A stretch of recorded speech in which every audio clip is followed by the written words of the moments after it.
passada, a gente começou o livro Obreiros da Vida Eterna.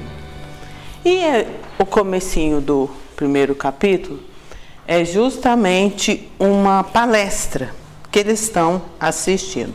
Recapitulando, a gente vai lembrar que André Luiz estava lá em companhia de um instrutor e mais 2 trabalhadores do mundo espiritual, o assistente Jerônimo, que estava conduzindo eles a essa palestra, e eles estavam assistindo uma palestra do Metelo, né? Albano Metelo, eu sou péssima com nomes. E eles estavam assistindo essa palestra, e nessa palestra a gente chegou até aquele ponto que o Albano estava contando que ele havia ascendido um pouquinho, que ele havia conquistado uma certa elevação e que ele estava lá, vamos dizer assim, se vangloriando, achando bom aquela situação que ele estava mais confortável com uma certa elevação, quando ele visualizou Jesus descendo aos vales, descendo ao abismo. Aí ele, envergonhado, né, de não ter se preocupado com os que estavam lá, ele volta e conta essa experiência nessa palestra que ele estava fazendo. Já foi falado que eles estão se preparando para uma tarefa aqui na crosta, e que essa tarefa visa estudar e auxiliar em processos desencarnatórios. A desencarnação de alguns trabalhadores, são 5, né? Depois a gente vai ver, que tiveram o mérito de receber esse auxílio. Mas vamos lá. O último capítulo, o último parágrafo que a gente viu, a gente vai ler aqui porque é muito bacana, do finalzinho onde a gente parou, né? Não é o final da palestra ainda. Todavia, à medida que penetramos o domínio da altura, imprime-se-nos na mente e no coração as leis sublimes de fraternidade e misericórdia. Os grandes orientadores da humanidade não mediram a própria grandeza, senão pela capacidade de regressar aos círculos da ignorância para exemplificarem o amor e a sabedoria, a renúncia, o perdão aos semelhantes. É por esse motivo que necessitamos temperar todo impulso de elevação com o sal do entendimento. Isso aí é uma verdade, né? A gente sempre vê que todos os espíritos mais elevados, eles não têm aquela preocupação com eles mesmos, mas já não é aquela coisa egoísta. Eles têm a preocupação com os que sofrem ao redor deles. Ele continua a palestra, o Metelo continua desenvolvendo esse assunto. É uma palestra motivacional para aqueles trabalhadores que iam começar a tarefa, né? Então ele continua incentivando para que eles possam vir, vamos dizer assim, energizados, cheios de boa disposição.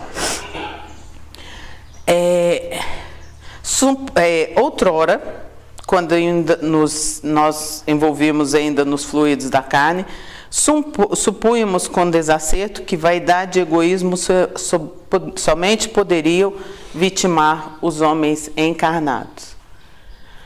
Hoje, apesar da gente ainda trazer esses traços que a teologia colocou na gente, porque a gente ainda não conseguiu desvincular completamente daquela história que desencarnou, vai para o céu ou para o inferno. A gente ainda traz muito disso dentro da gente.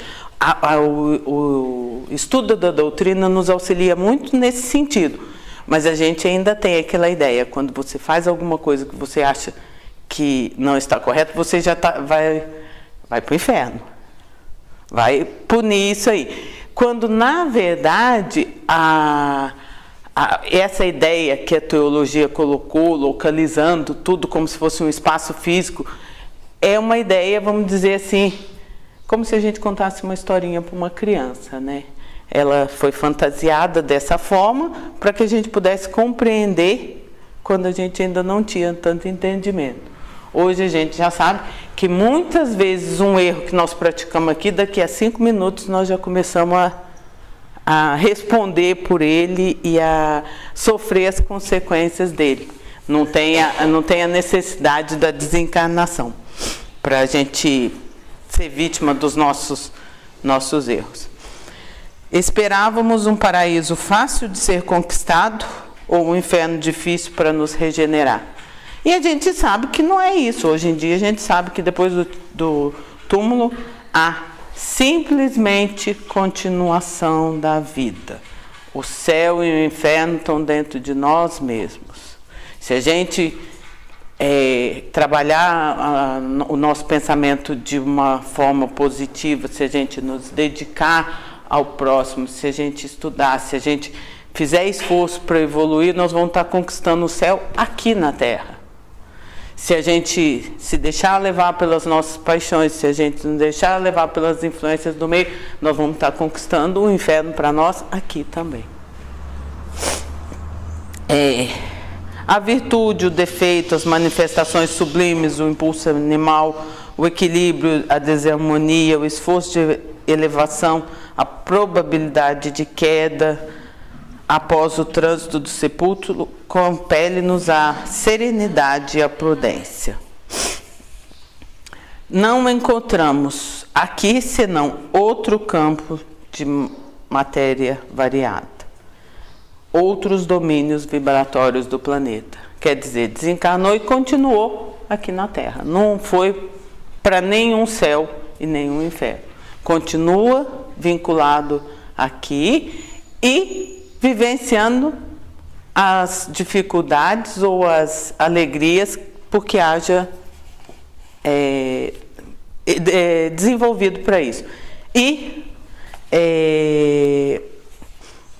continua também as vivências, o trabalho da mesma forma. A gente precisa desmanchar aquela ideia que a gente tem que vai morrer e vai descansar.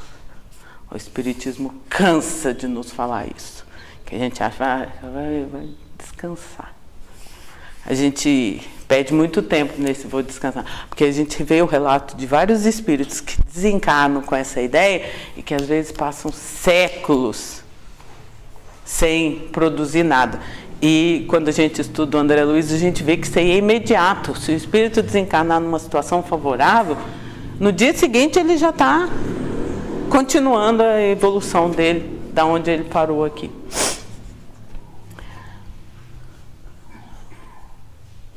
Como não equilibrar, portanto, o coração no exercício efetivo da solidariedade?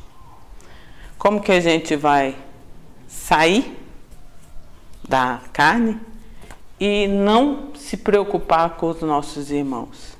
É outra ideia que a doutrina cansa de nos reforçar, né? Aquela ideia de que a nossa família é a família universal. A gente não tem como falar assim, são parentes próximos. Não, todos nós somos irmãos. Então, essa dedicação é para todos os que estão ao nosso redor. E no apelo que ele faz àqueles trabalhadores, ele fala: apelamos tão somente no sentido de cooperadores nos trabalhos de socorro às esferas escuras. Sois livres e dispondes de tempo. Todos aqueles que estavam ali ouvindo a palestra, aqueles espíritos desencarnados, estavam se preparando para trabalhar em prol dos outros. Eles dispunham de tempo, eles tinham a liberdade e podiam aproveitar essa oportunidade. O que ele estava frisando bastante aqui é que, como ele teve aquela preocupação de ascender muito rápido, depois ele chegou lá e viu que para ele ascender ele tinha que voltar e ajudar. E ele estava passando essa experiência para aqueles trabalhadores que estavam ali ouvindo a palestra. Nada mais razoável que o proveito da oportunidade no planejamento da ascensão da ascese, né? Rogo o vosso interesse generalizado pelos que erram, para que aqueles trabalhadores se interessasse por aqueles que passam por dificuldade. Defrontados agora por situação menos felizes, não em virtude dos desígnios divinos, quer dizer, não é um castigo, mas se eles estavam em situação menos feliz naquele momento, era em razão da imprevidência deles mesmos. Aí Metelo fala, mas qual de nós ainda não foi um dia invigilante? Qual de nós não teve? A gente tem constantemente, né, aqueles momentinhos. O nosso espírito ainda está numa situação que ele ainda oscila muito. A gente tem que, o vigiar e orar tem que ser constante mesmo, porque a gente ainda tem aqueles, uns momentos mais firmes e de repente aquelas fases, a gente ainda está num período assim, de bastante, que necessita de bastante vigilância. De nossos amigos encarnados, não podemos esperar concurso maior e mais eficiente. Nós que estamos aqui não conseguimos ajudar de forma melhor. Por quê? Porque a gente está aqui progredindo lentamente e ainda preso nessa matéria que nos dificulta ainda mais qualquer auxílio a um irmão em dificuldade. Ele pega e exemplifica aqui, enumerando vários exemplos de espíritos que, encarnados, eles foram tirados do corpo e levados para vivenciar a situação no mundo espiritual. Esses espíritos, eles não saíram da crosta, eles não saíram do domínio do planeta.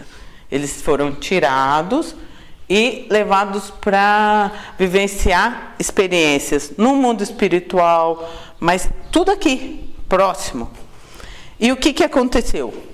Todos esses espíritos encarnados levados para conhecer o mundo espiritual, vamos colocar assim, quando eles voltaram, o que eles fizeram? Eles misturaram as ideias que eles viram, os fatos que eles viram, com as ideias que eles já tinham e pintaram uma coisa completamente diferente.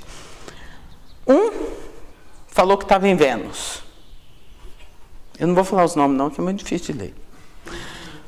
O outro, ele fala que aquilo era vida em outros mundos. Teresa de Ávila, esse é fácil. Ela foi a um lugar onde tinha muitas almas sofredoras, na própria crosta, né? E ficou descrevendo o inferno, como se ela tivesse conhecido o inferno.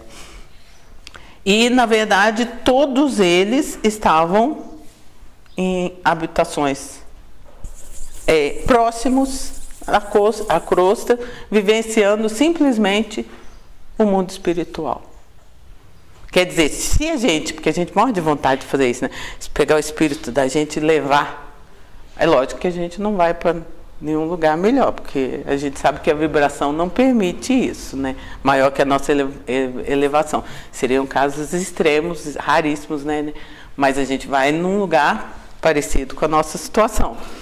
A hora que a gente chega lá, o que a gente vai ver, o que a gente vai deslumbrar, a gente não consegue assimilar no nosso cérebro. Então, o que a gente faz? A gente pega as nossas ideias, mistura tudo e traz aquela coisa tudo vamos dizer assim, desvirtuada. Ele está falando isso para mostrar como que é difícil conseguir o concurso de espíritos encarnados. Se a gente que está no corpo não consegue, a maioria de nós, né, vamos colocar assim, não consegue o auxílio, quem que vai auxiliar? São os que estão desencarnados. São aqueles trabalhadores que estão lá escutando essa palestra para receber o aprimoramento para poder fazer o auxílio. Quase todos os que vieram momentaneamente ao nosso campo de trabalho voltam ao esforço humano, exibindo a experiência de que foram objeto, pincelando-o com as tintas da sua inclinação e estados psíquicos. A gente ainda não consegue discernir, ter o discernimento suficiente para trazer uma ideia pura. A gente mistura tudo e traz alguma coisa, vamos dizer assim, que não é real. A Terra é também nossa grande mãe, cujos braços acolhedores se estendem pelo espaço além, ofertando-nos outros campos de aprimoramento e redenção. No fundo, todos aqueles espíritos estavam aqui na Terra. Apesar das descrições que eles trouxeram, eles estavam no planeta.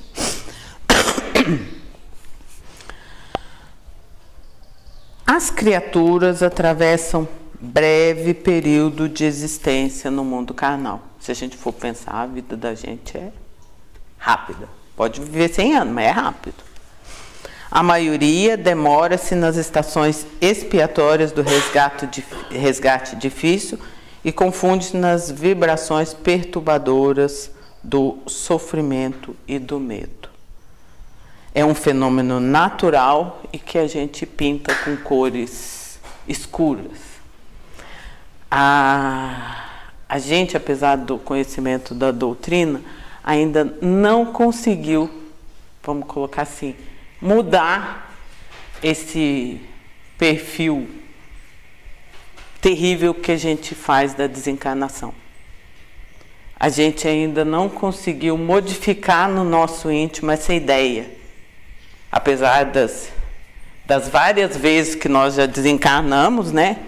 Das diversas situações, talvez por serem espíritos ainda imperfeitos, a gente sempre desencarna em condições mais difíceis, né? A gente ainda não conseguiu tirar esse céu e esse inferno de dentro da gente e desvincular dessas ideias e vincular na ideia da continuidade, que tudo vai continuar, que nós só vamos mudar da dimensão material para a dimensão espiritual. Que o trabalho continua o mesmo, que o nosso espírito continua o mesmo, que nós vamos levar todos os nossos defeitos, que nós vamos levar todas as qualidades, tudo que a gente fizer de bom a gente vai estar angariando para a gente, e tudo que a gente fizer de ruim também, como peso para nossa melhoria depois.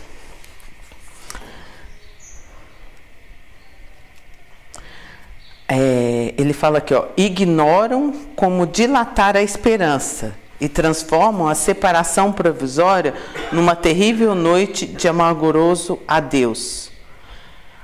A gente não para pensar, né? Porque se a gente parasse para analisar, se a gente está aqui, cercado de pessoas que a gente está vivenciando essa encarnação, e se a gente desencarna e vai para o mundo espiritual, lá tem um monte também de pessoas que vivenciaram conosco.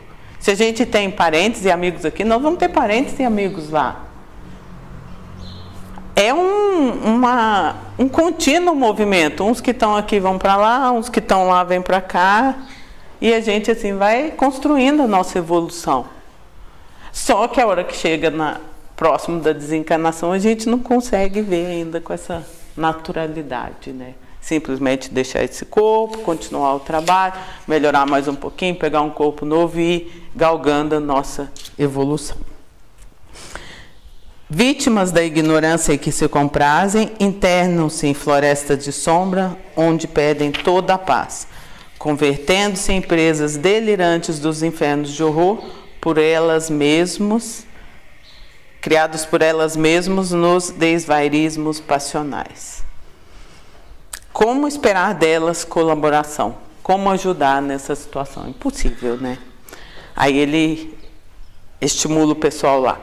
Unamo-nos, portanto, auxiliando-as segundo os preceitos evangélicos, descortinando-lhes novos horizontes e aclarando-lhes os caminhos da evolução. Recordemos o Mestre Jesus e não desdenhamos a honra de servir. Uma honra, realmente, que a gente não pode nunca esquecer. A gente poder servir é uma honra. A gente acha, né, na nossa visão encarnado, que ser servido é uma honra, né? Aí uma honra quando você tem tudo na mão. A nossa visão deturpa dessa forma. E a doutrina nos mostra que é justamente o contrário. A nossa honra não é receber as coisas. A nossa honra é doar, poder fazer, ter a capacidade de fazer alguma coisa pelo outro. Não desdenhemos a honra de servir, não de acordo com nossos caprichos pessoais, porém de conformidade com os desígnios e a leis. Campos imensuráveis de trabalho aguardam-nos a cooperação fraterna, e a semeadura do bem produzirá nossa felicidade sem fim. Só para a gente recordar, para nós encarnados ficarmos mais atentos, né? Na obra que a gente acabou de estudar, tinha um curso realizado no período noturno, destinado a espíritos que estavam encarnados durante o desdobramento do sono, cursos que nos fariam crescer espiritualmente, e a gente lembra, né, que a frequência era mínima, né? A gente vai fazer outras coisas, a gente se pega nos nossos problemas, a gente se apega com as nossas inferioridades e não consegue desdobrar até um curso desse para aproveitar aquelas 8 horas, 7 horas de sono, crescendo espiritualmente, né? Vocês lembram da outra obra que a frequência, eu não lembro os números, mas eram pouquíssimos os que estavam inscritos e conseguiam manter a frequência. Oportunidade a gente tem, né? De todos os lados, né? Em seguida, o Albano invoca as forças divinas. Nesse momento em que ele invoca as forças divinas, arranca lágrimas de intraduzível alegria. Raios de claridade azul brilhante chovem no recinto, que era a resposta do plano superior. Naquele momento, o Metelo passou a exibir um grande globo de substância leitosa, vários quadros vivos do seu campo de ação nas zonas inferiores. Vamos abrir um parênteses aqui. A obra foi prefaciada em 1946. O prefácio dela é de 1946. André Luiz escreveu, vamos colocar assim alguns, ou ano, ou meses antes essa obra. Então ela foi escrita, vamos colocar em 1940, 45, por aí. Naquela época, o nosso aparelho aqui não existia. O que ele está descrevendo aqui com essas palavras todas, nada mais é que as nossas transmissões, que eles estavam assistindo. O que o Albano Metelo levou para eles depois da palestra? Igual a gente faz essa palestra, né? Uma fotografia animada, com sons e minúcias anatômicas inerentes às cenas observadas por ele. Ele filmou a vivência dele como auxiliar, como trabalhador do mundo espiritual, trabalhando com os espíritos em situações de penúria, e no final da palestra ele colocou aquelas imagens para sensibilizar os ouvintes. Nada mais é do que uma transmissão. É porque nessa época o André Luiz, para conseguir descrever isso, usa um palavreado que a gente fica até assim, tem mais dificuldade de compreender. O que tinham nessas cenas? Infelizes, desencarnados, despenhadeiro de dor, implorando piedade, monstros de variadas espécies. Ele trouxe cenas das vivências que ele tinha com os espíritos em sofrimento. Eram as vivências que ele teve no abismo, que ele auxiliou, como estava a situação, para sensibilizar, para mostrar para aqueles irmãos o que eles iriam encontrar, para deixá-los com o espírito mais preparado para aquela tarefa. As paisagens, analisadas tão de perto, não somente emocionavam, infundiam terror.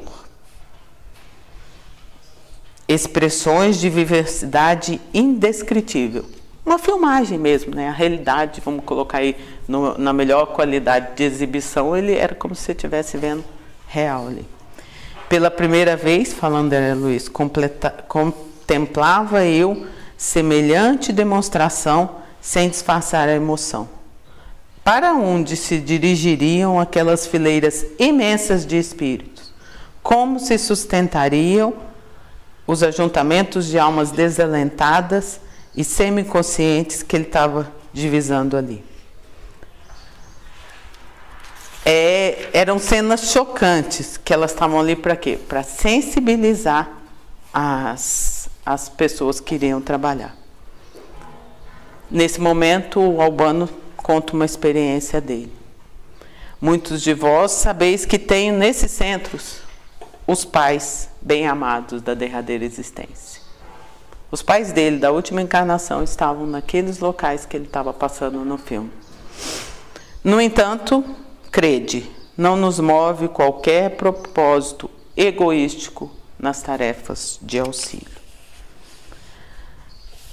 Nesse momento em que ele foi finalizando a tarefa, André Luiz lista o tipo de trabalho que ia ser realizado por eles.